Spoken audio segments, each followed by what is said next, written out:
नमस्कार, आवाज इंडिया में आप सभी का स्वागत है। मैं हूं सीमा। ब्रिक्स समिट में हिस्सा लेने के बाद प्रधानमंत्री नरेंद्र मोदी अब ब्राजील की राजधानी ब्राजिलिया पहुंच चुके हैं, जहां उनका जोरदार और सांस्कृतिक स्वागत हुआ। ब्राजीलिया एयरपोर्ट पर शिव तांडव, स्रोत और शास्त्रीय नृत्य से उनका अभिनंदन किया गया। इस दौरे के दौरान पीएम मोदी ब्राजील के राष्ट्रपति लुइज इनासियो लुला डा सिल्वा से द्विपक्षीय वार्ता करेंगे। बैठक में व्यापार, रक्षा, अंतरिक्ष, ऊर्जा, कृषि, तकनीक और स्वास्थ्य जैसे अहम क्षेत्रों पर चर्चा होना तय है। खास बात यह है कि भारत और ब्राजील की राजनीतिक साझेदारी 2006 से जारी है और अब दोनों देश इसे और व्यापक करने की दिशा में आगे बढ़ रहे हैं।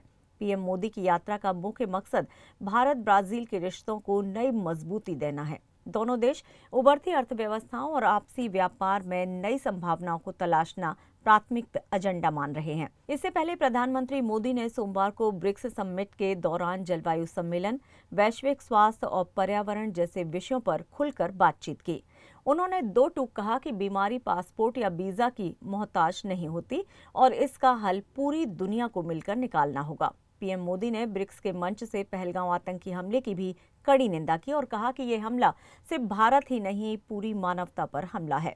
ब्रिक्स के 31 पन्नों के संयुक्त घोषणा पत्र में भी इस हमले और ईरान पर इजरायली कार्रवाई की निंदा की गई है।